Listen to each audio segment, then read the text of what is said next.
এনেকুৱা ডাঙৰ ডাঙৰ মাৰ আশীৰ্বাদত মিৰাকলছ হৈছে।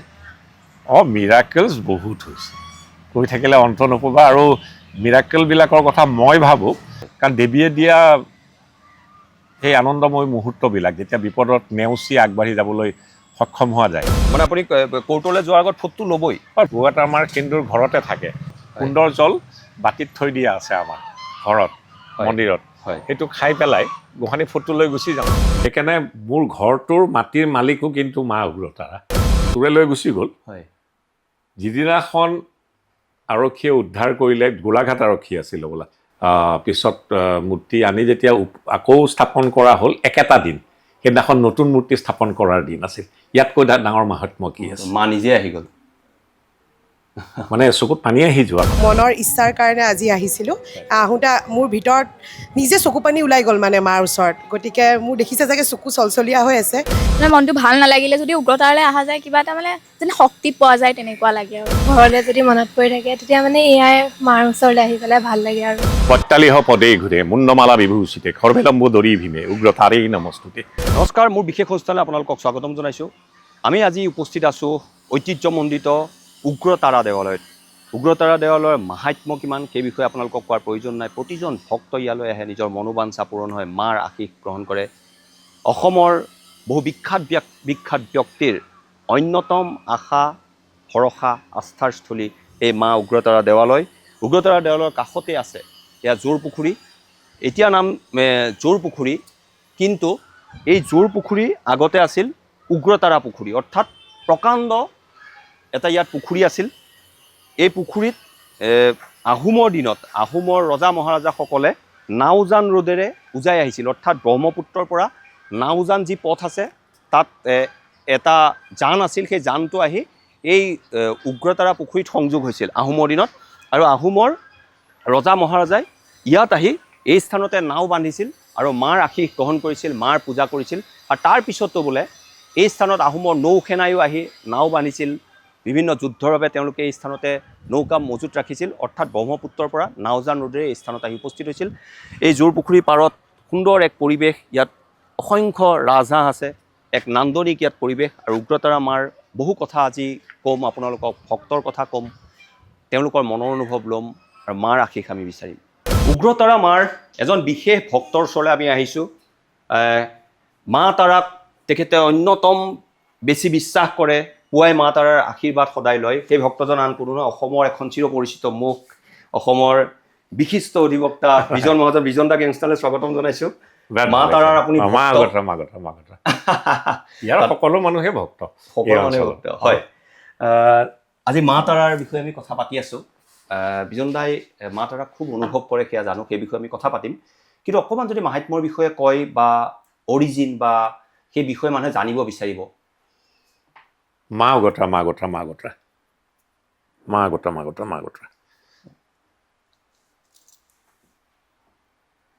দাপৰ যুগলৈ উভতি যাব লাগিব। আমি যিবিলাক কথা মই ক'বলৈ ওলাইছোঁ, মোৰ এই মাংগলিক কাৰ্য, পূজা পাৰ্বণ, সেই বিষয়ে মোৰ জ্ঞান নাই। কিন্তু এই আমি যিখিনি আমাৰ মোৰ ঘৰটো, এই অঞ্চলৰ সমূহ মানুহৰ আহোম ৰজাই দান দিয়া মাটি, দেৱোত্তৰ মাটি আছিলে। পিছত আমাৰ এতিয়া মেদি পট্টা হৈছে, চৰকাৰীকৰণ হৈছে, আমালৈ আহিছে, বেলেগ কথা। সেইকাৰণে মোৰ ঘৰটোৰ মাটিৰ মালিকো কিন্তু মা উগ্ৰতাৰা। মায়ে মালিক ডেফিনেটলি। সকলো জীৱ জন্তু আৰু সৃষ্টি স্থিতি বিনাশনাং। তাৰমানে ইয়াৰ এনেকুৱা, মই জনাত বশিষ্ঠ মুনিয়ে ইয়াত পূজা কৰিব আহিছিল। বশিষ্ঠ মুনি কেতিয়াৰ আছিল? দাপৰ যুগৰ। তেওঁ সম্ভৱ বহু বস্তু, তেতিয়াৰ লোকাচাৰৰ কথা বা শব্দটো কিবা অপপ্ৰয়োগ হ'ব পাৰে, তেখেতে বহু হাজাৰ বছৰ জীয়াই আছিল, সম্ভৱতঃ দুটা যুগ পাইছিল। তেখেত দাপৰ যুগত ইয়ালৈ আহিছিল। সেইকাৰণে সৃষ্টি স্থিতি বিনা, ইয়াৰ আদিও নাই অন্তও নাই গোসানীৰ।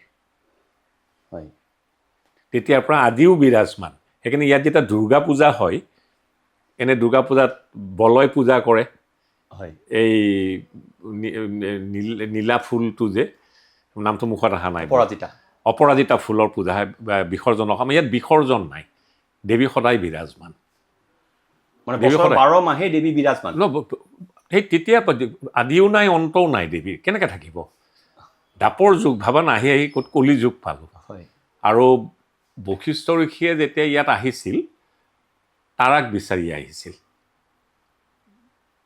তাৰা দেৱীক দেখে জপত বহিল, নাপালে কিবা অভিশাপ দিছিল। মই অৱশ্যে আগৰ দৌলৈৰ পৰা শুনা, আমি সৰু থাকোঁতে মন্দিৰত যাওঁতে বশিষ্ঠ মুনিয়ে যেতিয়া পূজা কৰিলে তাৰাৰ ৰূপত নাপায়, সম্ভৱতঃ তেওঁ নীল সৰস্বতীৰ ৰূপত পাইছিল। মই জানাত দেই, থাকিবও পাৰে ক'ৰবাত, উগ্ৰতাৰা মন্দিৰ আমাৰ ইয়াতে, য'ৰ আদি নাই, য'ৰ আদি নাই, আদি নাই, অন্তও নাই, কাৰণ দাপৰ যুগত বশিষ্ঠ মুনিয়ে পূজা কৰিব আহিছিল।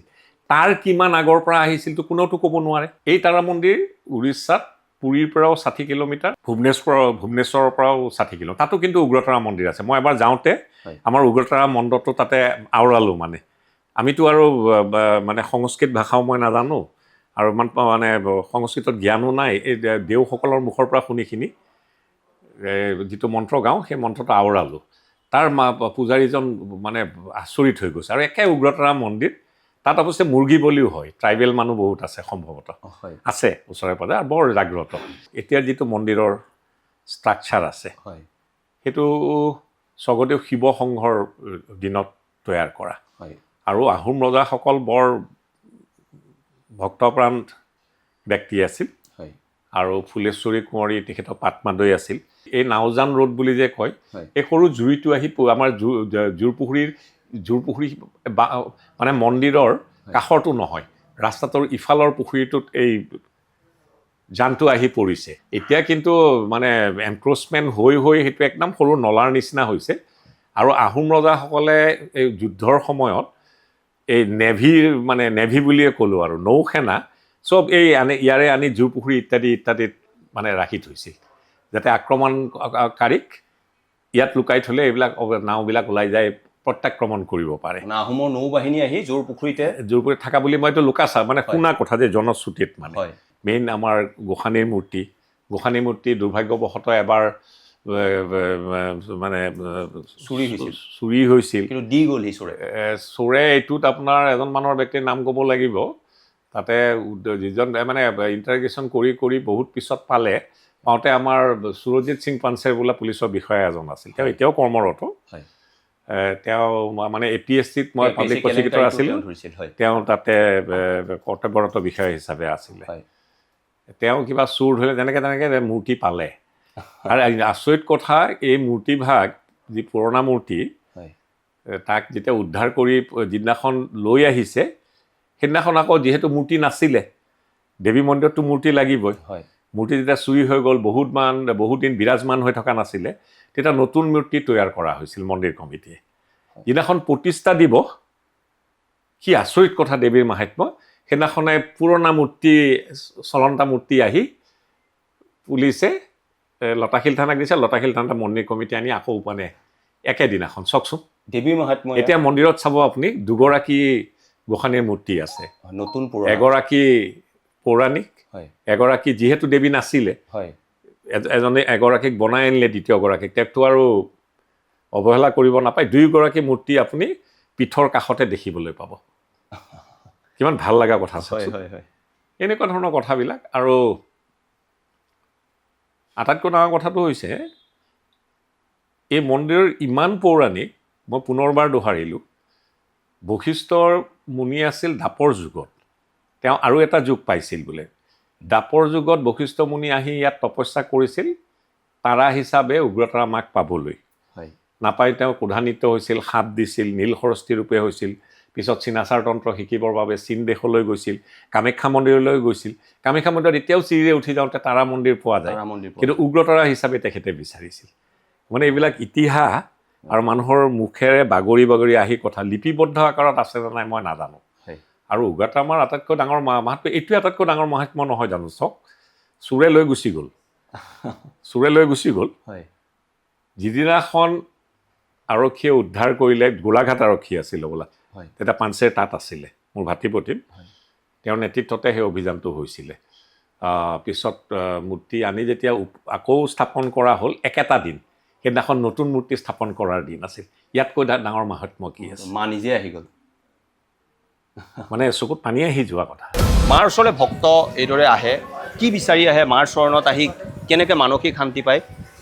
পতি পত্নী হয়। আছে আমাৰ সৈতে হয় কি বিচাৰি আহে বা কেনেকুৱা শান্তি পায় মাৰ ওচৰত মাৰ ওচৰত আহি শান্তি লাগে প্ৰত্যেক বছৰে চেষ্টা কৰে এবাৰ হ'লেও আহিবলৈ আৰু মাৰ ওচৰত আহি চবে শান্তি পায় আৰু নিজৰ পৰিয়ালৰ হেৰি কাৰণে ভাল কামনাৰ কাৰণে মাৰ ওচৰত আহোঁ আৰু বছৰ হয় যোৱা বছৰো আহিছিলোঁ এই বছৰো এইবাৰ যোৱাকালিও আহিছোঁ আজিও আহিছোঁ এভাগ শৰাই মাৰ ওচৰত আগবঢ়াইছোঁ আৰু হয় তেওঁৰ পত্নীও আছে হয় কেনেকুৱা লাগে ইয়ালৈ আহি মনটো আচলতে পাতল লাগে আৰু যিমানবোৰ নিজৰ দুখ আছে সেই বা নিজৰ কিবা এটা ইচ্ছা আছে সেইখিনি মাৰ ওচৰত ক'ব পাৰোঁ আৰু ইচ্ছাবোৰ পূৰণো হৈছে সেইকাৰণে মাৰ ওচৰত আহি সদায় ভাল লাগে চেষ্টা কৰোঁ আমি ইয়াৰ নহয় আমি তেজপুৰৰ হয় মোৰ বাৰু হাজবেণ্ডৰ ঘৰ ইয়াত কিন্তু সদায় মানে গুৱাহাটী আহিলে চেষ্টা কৰোঁ কি এবাৰ হ'লেও মানে আহিবলৈ মাৰ ওচৰত দৰ্শন ল'বলৈ বছৰত এবাৰ আৰু হ'লেও। বছৰত আহোঁ আৰু আহি খুব ভাল লাগে আৰু মনটো খুব পাতল লাগে হয় মানে মনৰ যি দুখ আছে যি চিন্তা আছে সকলোখিনি মাক কৈ দিয়ে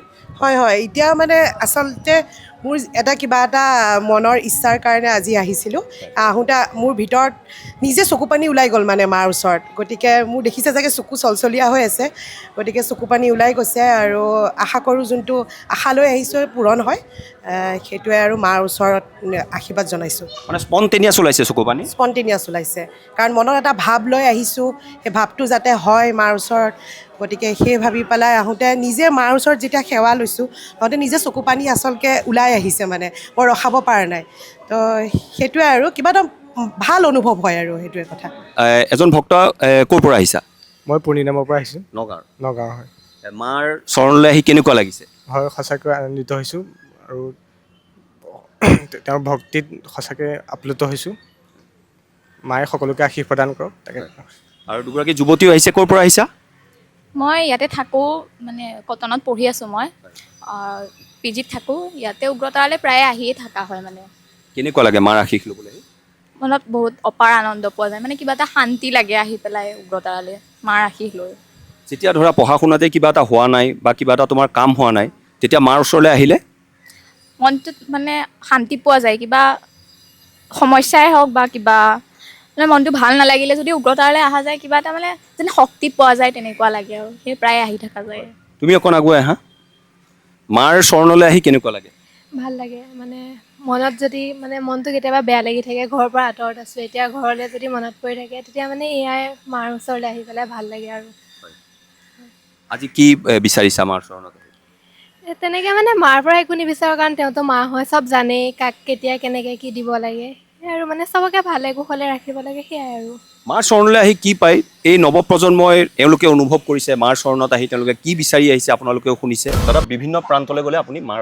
আশীষ মই বিভিন্ন মন্দিৰত গ'লেও বা জগন্নাথ মন্দিৰ গ'লে সেৱা কৰিলোঁ জগন্নাথ বাবাৰ নামত হয় কিন্তু মাগতাৰ নামটো লৈ আহোঁ মানে আমাৰ আৰাধ্য দেৱী হয় আৰু আমি যিবিলাক ঘৰত আছোঁ পুনৰবাৰ দোহাৰিলোঁ এই গোটেই অঞ্চলটো আহোম ৰজাই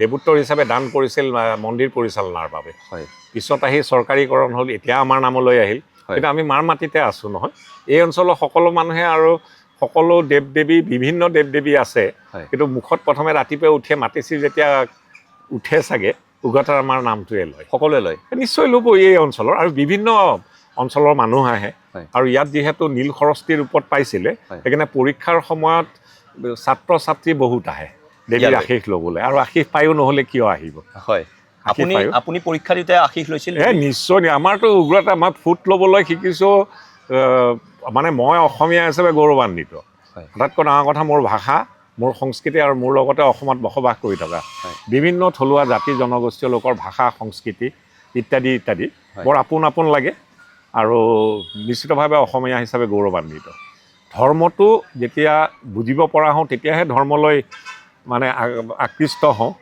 যেতিয়াৰ পৰা আকৃষ্ট হৈছোঁ এই 10-12 বছৰৰ পৰা মন্দিৰলৈ দৌৰ মাৰি যাওঁ আৰু পূজাটো কৰোঁ আৰু পটককৈ মন্ত্ৰ মাতিব নাজানো ফুটটো লোৱা সেইকাৰণে মই সদায় তেতিয়াৰ পৰা ফুট লোৱা আজিও ফুট লওঁ আজি গা ধোৱা নাই ফুট লোৱা নাই মানে আপুনি কোৰ্টলৈ যোৱাৰ আগত ফুটটো ল'বই হয় পূজা কৰি যাওঁতে ফুটটো লৈ যাওঁ কেই বজাত আহে এনেই এই টাইমৰ একো ঠিক নাই সদায় বদলে ৰাতি খোৱাৰ ওপৰত ডিপেণ্ড কৰে হয় ধৰক দাদা আপুনি খুব ব্যস্ত সেইদিনা অসমৰ ভিন্ন ঠাইলৈ যাব লগা হ'ল বা বিভিন্ন কামত ব্যস্ত থাকিব তো সেইদিনা মাৰ আশীষ কিদৰে ল'ব লাগে আপুনি কিদৰে লয় আমাক গুৰুৱে যিটো মন্ত্ৰ দিছে সেই মন্ত্ৰটোৰে ঘৰত পূজাখিনি কৰি লওঁ উগ্ৰতাৰা মাৰ সিন্দুৰ ঘৰতে থাকে মন্দিৰ আহিব নোৱাৰিলে ঘৰতে লৈ উগ্ৰতাৰাৰ জলো কুণ্ডৰ জল বাতিত থৈ দিয়া আছে আমাৰ ঘৰত মন্দিৰত সেইটো খাই পেলাই গোসাঁনী ফটো লৈ গুচি যাওঁ বাহিৰৰ পৰা গোসাঁনী খেৱা এটা কৰি আৰু জোতা পিন্ধি আহিলে জোতাপাত খুলি লওঁ হয় হয় হয় যথেষ্ট ৰাজহাঁহ আছে কিন্তু এইবিলাক চব ৰাইজৰ বৰঙণি আৰু ইয়াত বিভিন্ন পাতিহাঁহ ৰাজহাঁহ পাব পাৰ আছে মানুহে আশীষ বিচাৰি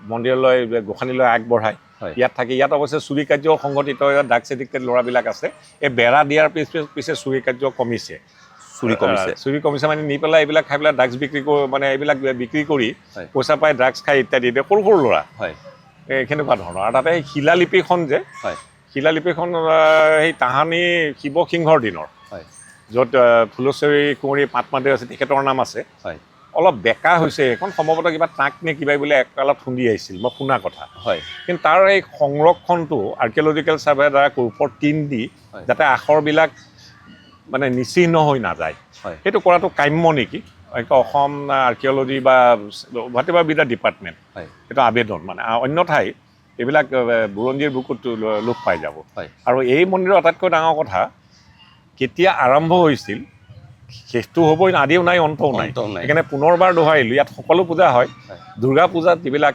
দুৰ্গা পূজা সমূহীয়াভাৱে ৰাইজে পাতে মূৰ্তি আনে পাতে বিসৰ্জন হয় কিন্তু আমাৰতো দেৱীৰ বিসৰ্জন হ'বই নোৱাৰে সদায় বিৰাজমান কোন বাৰে কি মনোবাঞ্ছা লৈ মানুহ আহে ইয়ালৈ সেইটো মই ইমান নাজানিম এইটো আপোনাৰ পুৰোহিতবিলাকে জানিব খালি দেৱীৰ বাৰটো হৈছে কিন্তু উগ্ৰতাৰাৰ বাৰটো হৈছে বৃহস্পতিবাৰে আহিব বৃহস্পতিবাৰে যদি কোনো ভক্ত ইয়ালৈ আহিব বিচাৰিছে যদি সময় সুবিধা মিলে বৃহস্পতিবাৰে আহক প্ৰধানতঃ মানে দেৱীৰ বাৰটো মানে প্ৰতিটো গ্ৰহৰ এগৰাকী অধিষ্ঠাত্ৰী দেৱী আছে ধৰক শনিৰ মা কালী মঙলৰ মা বগলামুখী তেনেকৈ গৈ থাকেতো এই হেৰিৰ আপোনাৰ বৃহস্পতিৰ অধিষ্ঠাত্ৰী দেৱী হৈছে তাৰাৰে এটা ৰূপ উগ্ৰতাৰাৰ এটা ৰূপ আকৌ নীল সৰস্বতী বশিষ্ঠমুনিয়ে যাক পাইছিলে কেনেকুৱা ধৰণৰ আৰু ইয়াত বহুত বিৰাটকায় কাছ আছিল এতিয়াও আছে এবাৰ পুখুৰী সিঁচোতে বেছি বছৰ আগৰ কথা নহয় কিছুমান কাছ জুলৈকো লৈ গৈ গৈছিল সংৰক্ষণলৈ লৈ গৈছিল মানে জুত পুখুৰী আছে নহয় এনেকুৱা ধৰণৰ এতিয়া আৰু গোসাঁনীৰ কথা কৈ থাকিলে অন্তই নপৰিব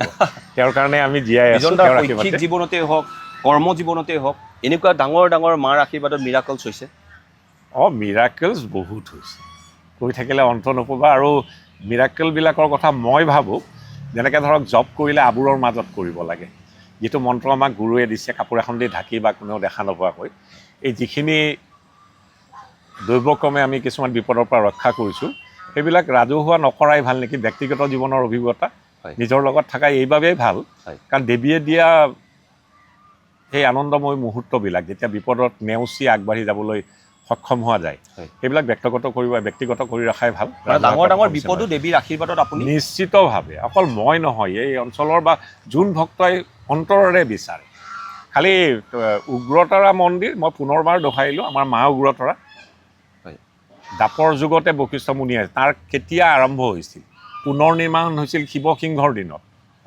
আজিও বিৰাজমান সদ্য বিৰাজমান ইয়াত আৰু অন্ত নাই খালি তাৰাপীঠত এতিয়া তাৰা মা আছে খেপা ভক্ত মানে ডাঙৰ সাধক আছিল তাৰাপীঠ কিন্তু উগ্ৰতাৰা নহয় উগ্ৰতাৰা প্ৰধানতঃ এয়া আৰু কিন্তু ইয়াত পাব্লিচিটিটো আমাৰ কম সেইবাবে ভাৰতৰ আন প্ৰান্তৰ লোকে চাগে বেছি গম পোৱা নাই ভূষণপুৰৰ উগ্ৰতাৰা মন্দিৰৰ অত্যন্ত পাব্লিচিটি হোৱাটছআপ গ্ৰুপ ইত্যাদিতে তাত লোকে লোকাৰণ্য হৈ থাকে আমাৰ ইয়াতো লোকে লোকাৰণ্য হৈ থাকে কিন্তু তাৰ দৰ্শনাৰ্থীৰ পৰিমাণটো এইবাবেই বেছি পাব্লিচিটি ইয়াত খালি পাব্লিচিটি কৰি ইয়াতো কিন্তু লোকে লোকাৰণ্য হৈ থাকে পুনৰবাৰ দেৱীলৈ প্ৰণাম জনালোঁ বিজনদাৰ জীৱনত বহুত মিৰাকলছ হৈছে বহুত ডাঙৰ পৰিঘটনা মাৰ আশীৰ্বাদত কিন্তু সমাধান হৈছে নিশ্চিতভাৱে বিজনদা আজি স্বীকাৰ কৰিছে আৰু সেয়া মাক প্ৰণামো কৰিছে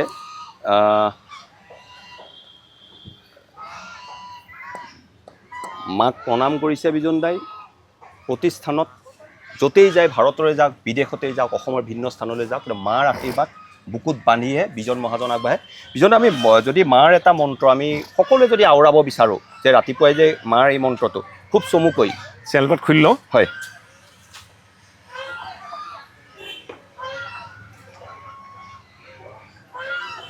প্ৰত্যালিহ পদে ঘূৰে মুণ্ডমালা বিভূষিতে খৰ্বেলম্বু দৰি ভীমে উগ্ৰতাৰেই নমস্তুতে বশিষ্ঠা আৰ্তবিদ্যা তাৰিণী নাভিৰূপিণী তম স্পৰ্শন মাত্ৰেন জীৱনমুক্ত ভৱেত নৰ।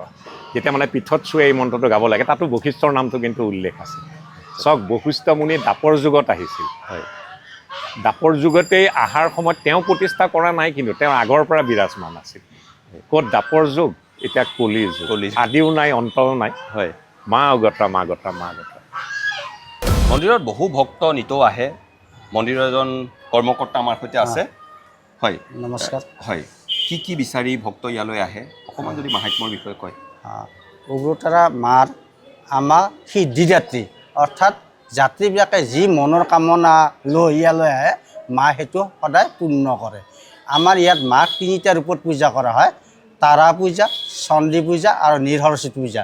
নীৰসৰস্বতী পূজাটো মেইন হ'ল বিদ্যাৰ কাৰণে ইয়াত নীৰসৰস্বতী পূজাটো কৰা হয়। আৰু পুখুৰীত এই ৰাজহাঁহ এৰি দিয়ে বিদ্যাৰ কাৰণে।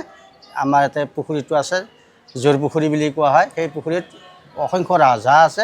এইবিলাক ৰাজহাঁহ আচলতে নীৰসৰস্বতী মাৰ কাৰণে এৰি দিয়ে, যাত্ৰীবিলাকে নিজৰ মনৰ কামনা পূৰ্ণ কৰাৰ কাৰণে। আৰু তাৰা পূজাটো কৰা হয় ধৰক অসুখ বিসুখ, ব্যৱসায় বাণিজ্য, উন্নতি, গৃহ শান্তি, এইবিলাকৰ কাৰণে তাৰা পূজাটো কৰা হয়। এই 3টা ৰূপত আমাৰ মাৰ পূজা ভাগ হয়। আৰু যাত্ৰীয়ে আমি গম পোৱা মতে যিবিলাক যাত্ৰীয়ে ইয়াত তেওঁলোকৰ দুখবিলাক লৈ আছে, সেই দুখবিলাক মায়ে আঁতৰাই দিছে। পিছত আহি আমাক কৈছে যে মোৰ মনৰ কামনা সিদ্ধি হ'ল। হয়, মানে কেনেকুৱা দুখ আঁতৰাইছে বুলি আপোনালোকে শুনা পাইছে? ঘৰৰ অশান্তি, ব্যৱসায় উন্নতিৰ, বা ল'ৰা ছোৱালী পঢ়াৰ কাৰণে, বা চাকৰিৰ কাৰণে, এইবিলাকৰ কাৰণে আহে। তেখেতসকলে যিটো কামনা কৰি আহে, 2 মাহ পিছত আহি কয় মোৰ ল'ৰাটো চাকৰি হ'ল।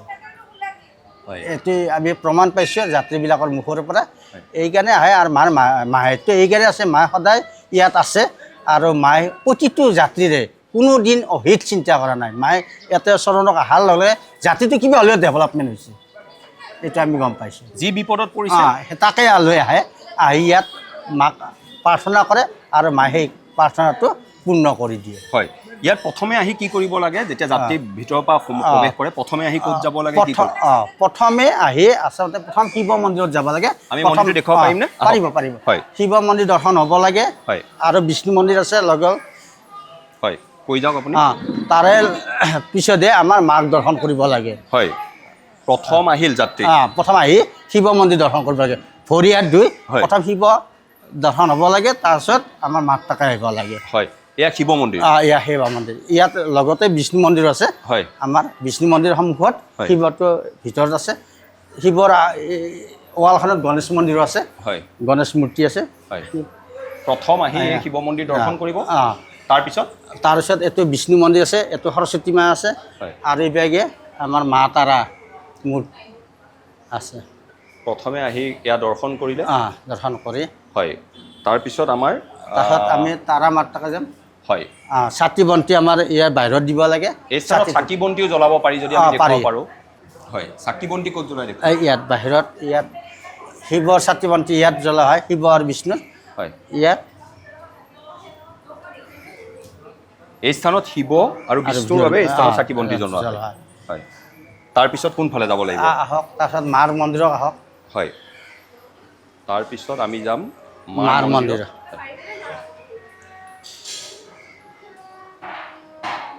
এই স্থানেদি মাৰ সন্মুখেদি আহিব লাগে, সন্মুখেদি প্ৰৱেশ কৰিব লাগে। সন্মুখেদি প্ৰৱেশ কৰিব লাগে। হয়, আমি বাহিৰৰ পৰাই বাৰু দেখুৱাম, যিহেতু ভিতৰত ভক্তসকল আছে। আপুনি নিয়মখিনি কৈ দিছে, ভাল লাগিছে। ইয়াৰ পৰা হেৰি কৰক, ইয়াত আমাৰ মাৰ ছাতি ধূপ ইয়াত লগোৱা হয়। হয়, থাপনা। হয়, তাৰপিছত ইয়াত ছাতি ধূপ লগোৱা হয়। তাৰপিছত মাৰ হেৰি আছে, আৰু মাৰ ভিতৰত আমাৰ তাৰাকুণ্ড আছে। তাতে পীঠ বুলি কওঁ, তাতে মাৰ পানীৰ তলত নাভি আছে। আৰু সেইটোৱে পানীখিনি আমাৰ পবিত্ৰ, মাথাত ল'ব লাগে।